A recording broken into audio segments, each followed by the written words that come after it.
Welcome to the Nerd Party.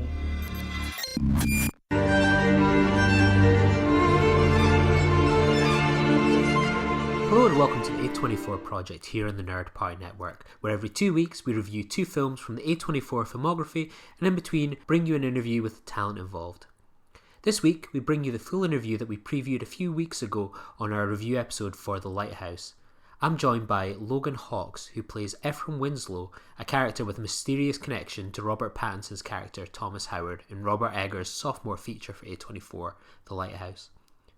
Logan shares with me the surprising story of how his barbershop, the Lucky Cat in Nova Scotia, played a key role in his casting in The Lighthouse, his experiences on the set working with Robert Pattinson, Robert Eggers, Willem Dafoe and former guest on the show, Valeriia Karman, and much more.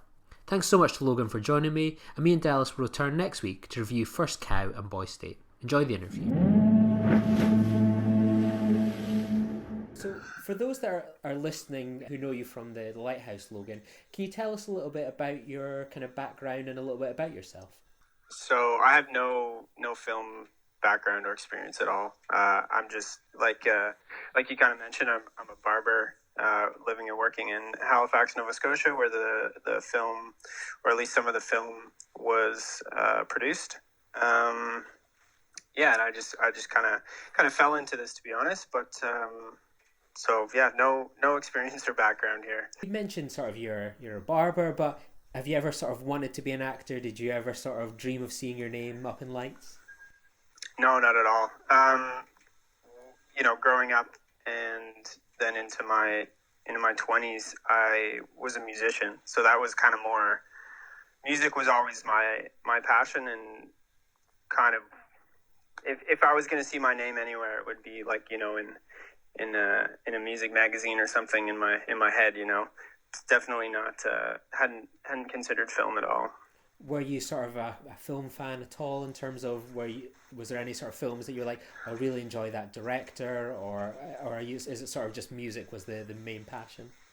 Yeah, like I'm not, to be honest, I'm not even that much of a film guy. My taste in film I like more sort of mood pieces and things like that, which The Lighthouse is definitely a vibe, So when I saw the film, I was very, very proud to have a little tiny role in that, because it's the kind of film that I would watch, regardless of being in it or not.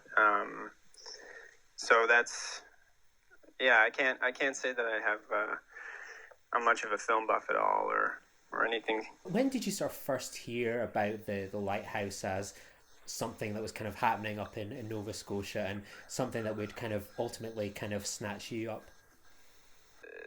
The film used mostly local crews, so we through the barbershop and things like that, we had a lot of friends that worked on the film, so I kind of knew it was coming out just vaguely, and obviously Pattinson and Dafoe were tied to that, so there was a lot of buzz around town about them. So it was something that we were aware of for sure, mostly through our friends working in the crew. Did you know sort of much about Robert Eggers and his sort of previous work, or was it sort of a bit of the buzz around town about who's this guy, and like Robert Pattinson, Willem Dafoe are up here kind of shooting a film? Yeah, I think Eggers had a bit of a buzz to him for people that kind of knew about that sort of thing, obviously with the Witch, and the Witch was shot in Ontario, so not far, relatively from here in Canada as well. So my best friend, for example, was a huge fan of the Witch, and I hadn't seen that either, so I had no context for who Robert Eggers was, but I think people that are into film and things like that, especially Canadian productions and things, were definitely aware, but I mostly learned that after through meeting Robert and getting involved in the film. How did you become involved in the film, in terms of, as you say, you're not an actor? How did they sort of discover you, or how did you discover them? Well, like I said, we knew a lot of the people on the crew. The assistant director in particular, Rob Cotterill, was a friend of ours, and he he approached my wife Ashley. So the barbershop that we work at, we own, my wife and I and our friend Neil, and Rob Cotterill, the AD, approached Ashley about doing some work on Willem's beard and mustache. They wanted it lightened so it would read more white and gray with the sort of that black and white filter. And so she said yes. She had no idea who Willem Dafoe was by name. And when we showed her his photo, she realized who he was and kind of started freaking out a little bit. If I can, sorry, Ashley, but but so she was getting nervous, and so I volunteered my own mustache to practice on, and then so I ended up the day that they came in, she had bleached my mustache and everything, so I had a blonde mustache, and then I made her bleach my hair to match because I wasn't going to shave, which turned out to be serendipitous. So I had bleach blonde hair, bleach blonde mustache, and when they came in, Robert Eggers immediately kind of gave me a side eye, and I just I brushed it off. I was like, oh, this guy's kind of weird, and my friend Neil there claims that he saw him kind of framing me with his thumb and index finger, that stereotypical thing that you hear about them doing. And after a few minutes, Robert kind of came over and said, hey, do you want to be in the film? And he showed me the character reference that he had, which was this old period photo of this guy who actually looked a lot like me. It was very strange. And he had very kind of yellow blonde hair and mustache. So total luck on so many fronts there. What's it like when you get asked that kind of question? Usually, like, I can't imagine you sort of ever can prepare for a moment like that of like, do you want to be in our feature film with some of the world's most kind of known actors? What's that kind of moment like when you hear that question? Well, it's just kind of surreal. Like I didn't really know what that meant, and I didn't. I have actor friends tell me later, like, that's insane that happened. But I had no context for it or anything. It was pretty cool. Robert and Willem kind of were talking about it, while I was there, and Willem was like, "Oh yeah, he looks perfect. He looks exactly, like what you need there." And so it was kind of neat, and that was terrifying because I had no experience or anything like that. When you kind of find yourself that you're going to be involved in a film like this, what kind of expectations do they have of you in terms of they come to you and say, we're going to need you for these certain days? Or is it one of those things you think, oh, they're just being nice, I'm probably never going to actually hear a sort of follow-up from it? What sort of kind of happens in that sort of limbo period between being approached and shooting? Well, like I said, because we had friends on the production, so I mean, I was pretty. They were, I mean, Robert and his team were very accommodating and very, communicative. In that it was sort of a month in between from when they were in the shop and until when I sort of had my first couple rehearsals, and yeah, they were great. Again, I have like no context for this sort of thing, so I just kind of they were pretty clear about their expectation of me as someone with no experience, and they obviously thought that I could, if I looked the part, I could pull it off. And I mean, you've seen the film; it's pretty straightforward. I give a look, and then I get to punch Pattinson in the face. And then there was a couple other shots of the drowning and things like that. So it was more, I mean, on paper, I think I'm a stunt actor, so it's the actual acting experience wasn't really super necessary, but yeah, they were great. What were those rehearsal periods like? What sort of kind of how did they sort of help you kind of prepare for the role? Well, the role was fairly physical because um, it was kind of built to me at first as a drowning scene, right? So they're like, we need someone for this character. The character drowns, is part of like Pattinson's backstory, um, and so my going into it, the emphasis was on this drowning scene. So I had to do a test in the water with a couple of the divers who worked on the set, just to make sure that I could sort of handle being in the water for what I needed to do. Um, so that was the first kind of rehearsal, was just this water test with some scuba gear in the pool, and sitting on the bottom of the pool and taking the mask off, putting it on, putting that breathing apparatus. And I haven't done any scuba diving or anything like that, but if you have, it's just sort of that sort of basic intro stuff. So I guess I passed their water test. I was kind of freaking out the whole time in my head, but I just went into it. You don't get these opportunities ever, and even though I wasn't looking for one, I certainly wasn't gonna pass it up or kind of wuss out of it. So I just went into it thinking I was just gonna try my best and just do whatever they asked me to. What was that first day like when you get to set? You're shooting for real. Yeah, so by that time, I guess I had read the script, so I knew a little bit more about what was going to happen. But again, the focus was on that drowning scene. So my head was really just, it was more about like the physicality of that moment. I mean, you said you talked to Valeriia? Yeah, we interviewed her. Yeah. Yeah, so she probably went into some detail about that. I mean, she had it even harder than me. I saw a little bit of what she was doing, and that looked really tough, what she was doing in the water with that kind of suit. And so I had a similar kind of thing, where I had to in the costume and everything like that, I had to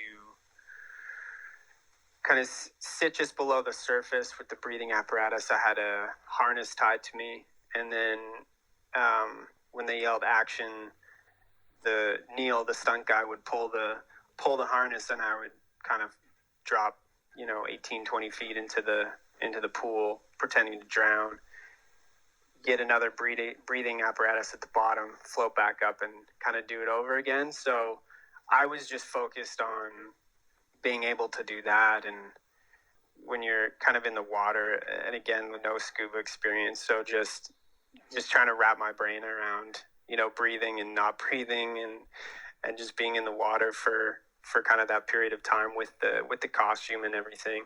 Last minute, Robert wanted to tie like a fake blood thing to my head, so that I would also shoot blood out of the top of my head as I went down. So that was pretty trippy to be getting pulled down, and you see like kind of your eyes go through this cloud of red, and you can't breathe, and then you're down to the bottom. You get your breath, go up, and try it again.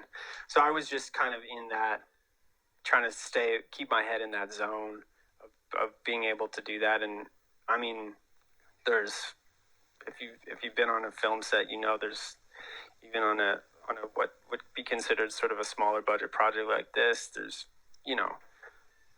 dozens and dozens and dozens of people all running around with jobs, and you're just trying to not let everyone down or take up too much film, because it was literally on film and all that stuff. So there's a certain amount of pressure, although I didn't feel that from the crew, but just for myself, there's a certain amount of pressure to kind of follow through and do the best that I could. So just tried to stay in the zone there. What's that like when you get the script? What's going through your mind as you read this kind of amazing kind of film? I can imagine it's being something really special on the script alone. Yeah, I mean, I felt quite privileged to be able to read the script, and obviously it's just such an interesting film, and the dialogue is so researched. so to be able to kind of get a preview into that, and it's, I mean, when you read the script, obviously you get, especially when you have the chance to sort of take some time with it, you can kind of get you get a lot out of it. Obviously, with the where I'm part of Pattinson's backstory and kind of how that feeds into what's happening on that rock. So it was really neat. But then when I read the script, I realized I had this whole fight scene that nobody had kind of told me about. So that was pretty interesting. And then we didn't even talk about that until after I'd shot my little bit in the water, which I think it's reduced to like a millisecond on the screen. It took me 2 or 3 times of seeing the film before I even could really like pick that out of that sort of trippy flashback moment. What's Robert Eggers like as a director when you're working with him on set? I have nothing to compare it to, but he, I mean, Robert's the nicest dude, and you can really tell that he commands a lot of respect from the people working with him. Everyone was really trying to get the best out of everybody else and trying to produce the best film that they could. He's pretty quiet, at least in my experience. I think he has a lot of trust in the people around him, and he's definitely a strong leader, but in a quiet way. And I think having the chance to talk to having a lot of friends on the crew, and then getting to meet a lot of them later at I went to the premiere in Toronto. Everybody just had amazing things to say about working with Robert. So I think he's already obviously an auteur director, and I think he'll be very, very successful, not just because he's so talented, but he does command a lot of respect from the people that work with him. What's it like to punch Robert Pattinson in the face? Pretty surreal, man. I get to, my claim to fame now is that I punch Batman in the face, which is pretty cool. But that whole thing was like very, very surreal. My first position was for that scene was lying on my back in that shack, and the amount of detail that was in that set was crazy. I mean, there were rotten potatoes lying on the ground. There was the thing looked, all the details, it looked real. They were hosing it down, so everything was dripping wet. I was lying on my back, sort of getting dripped on from the ceiling, and this guy walks in with a hoodie, smoking a Juul, and kind of takes his hoodie off and gets down and straddles, basically sitting on my chest. Quick handshake, and then we just start pulling punches at each other. So it's pretty strange to just Robert Pattinson grabbing you by the shirt collars there, but. It's so good to know that you've actually filmed that, because so many times with films like this, it could be, you watch it and you think, oh, I bet they just filmed that was maybe a different director, they just cut it all together. It's so good that you were all kind of together. That attention to detail kind of shows on screen. Oh, it was everything you see was there and carefully considered. That scene was pretty interesting. Because Valeriia was there as well, lying next to us. I don't want to ruin how that kind of came together, but it was just a pretty interesting thing. I remember Pattinson kind of laughing between takes because it was kind of this weird thing we had to do. And then there was another part of it where kind of when he notices me there and I'm looking at him, in the original script, I spit at him, and so he was sitting kind of off camera, and somebody had a screen that they made out of 2 pieces of wood and saran wrap kind of in front of him, and I would spit in his direction, and then they pull the screen back and he would tackle me from off camera. And I remember at one point, I'm like, my mouth is getting dry, right? Because I'm just spitting at all of my saliva everywhere. And so I've got a little bottle of water, and the cameraman had to go get a rain jacket because I just kept spraying him with water. So. With your character as well, you play a prominent role in a scene that has been dissected by places like Vanity Fair, and so much about this quite unforgettable masturbation scene, which you are a part of this montage with kind of flashes of your character. What's that like when you sort of read it on the script but then see it in film, how sort of your character comes together in such a unique and kind of unforgettable scene that people were, dissecting and debating upon the film's release? It's definitely more powerful to see it on the screen. I mean, intellectually, I could get it from the script, but seeing it on the screen kind of brought that to life emotionally as well. So it was definitely it was a weird thing to read about, when you're when you're reading the script, and like you said, that whole sort of sequence with that masturbation scene, and then at the end with that really sort of trippy, almost hallucinogenic kind of scene where, I guess it's Dafoe's characters sort of transforming into these different aspects of Pattinson's psychology or whatever. But to actually see it on the screen was pretty incredible. There's so much debate about the meaning of the Lighthouse, so many different interpretations. What's your kind of personal interpretation and view of your role within it? Yeah, I mean, I kind of go back and forth, to be honest. I guess Eggers kept pretty mum himself about the whole thing. Everybody on set had their own take on it, including there was somebody, I think it might have been the costume department, were talking about some sort of love affair between me and Pattinson's character. So everybody had their own sort of interpretation of it, but I kind of go back and forth on I mean, clearly they're going insane, but it's always like which one of them is the insane one, right? It seems like, I don't know, it kind of seems like to me that Dafoe is sort of gaslighting Pattinson through that film. But that's kind of my take on it. When you look back on sort of your time, how do you sort of look back on that kind of, almost once in a lifetime experience? I bet, as you mentioned, you've got these actor friends. They must have, they would probably bitten off your hand for that kind of moment. What's your kind of, experience sort of looking back on this kind of once in a lifetime opportunity?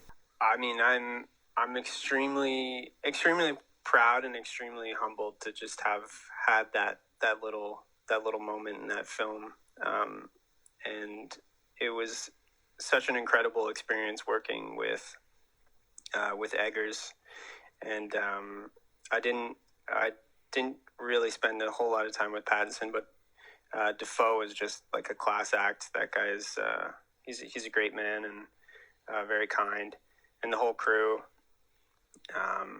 were really great to work with. I came out of it wanting to explore working in film or something like that. I just thought the whole experience was so cool, and there was such a energy on set and about that film. And then in talking with my friends who work in the industry, you come to find that experience is quite rare, and everybody wants that experience a couple times in their career, but it is a rare experience. So I just feel very fortunate to have kind of stumbled into that. When sort of the marketing begins for this film, the buzz begins, what's it like for you? Do you become nervous? Do you become excited sort of ahead of people seeing the film that you've been involved in something that seems to be creating a lot of kind of energy?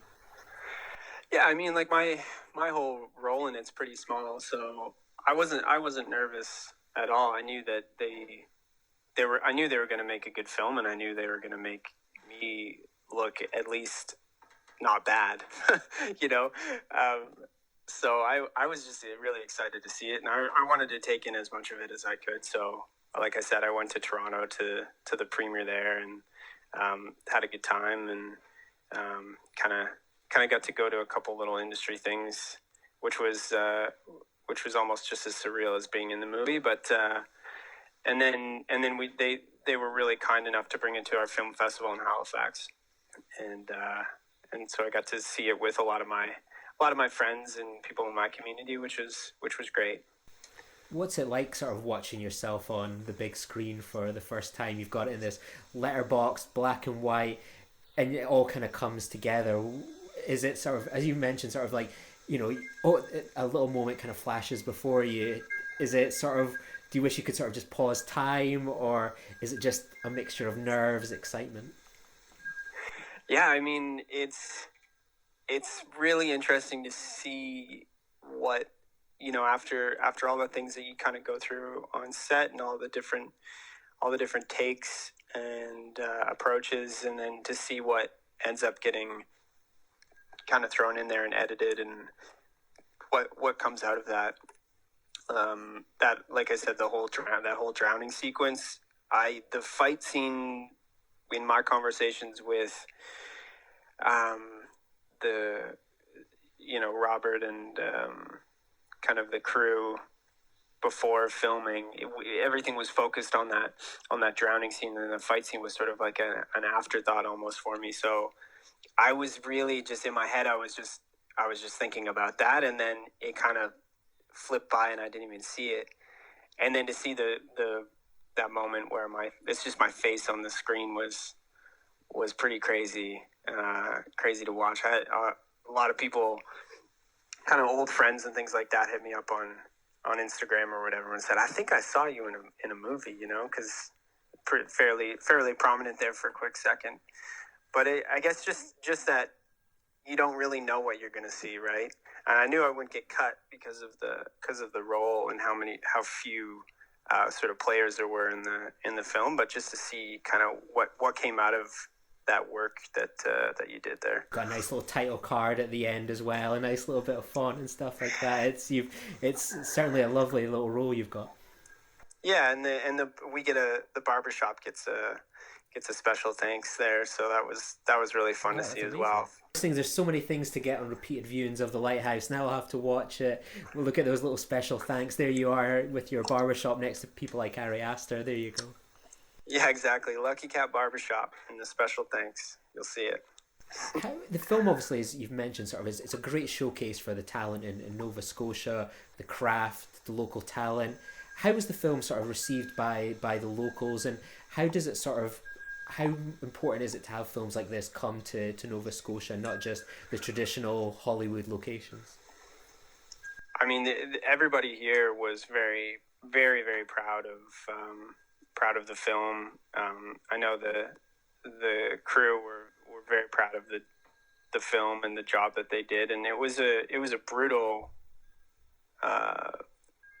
kind of filming circumstances for most of that crew. All the work I did was indoors, but when they were out in Cape Fichu, you know, in that terrible weather, a lot of that weather was real. Most of that weather was real. So you can imagine a film set out there in that weather.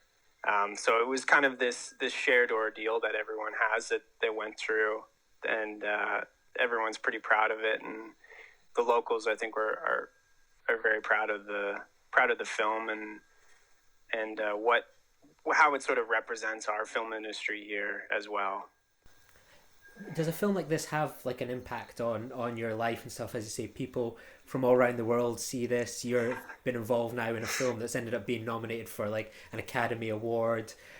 Does it have much of a kind of impact, or is it one of these ones that's just an amazing experience that kind of happens, and hopefully something like that maybe comes again?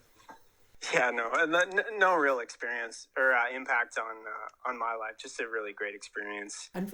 Finally, we pose this question to sort of everyone we have on the show. Are there other A24 films that you're a fan of, or you've seen that you kind of that have stood out for you? I mean, recently, mid-90s was really cool, and I haven't seen Uncut Gems yet.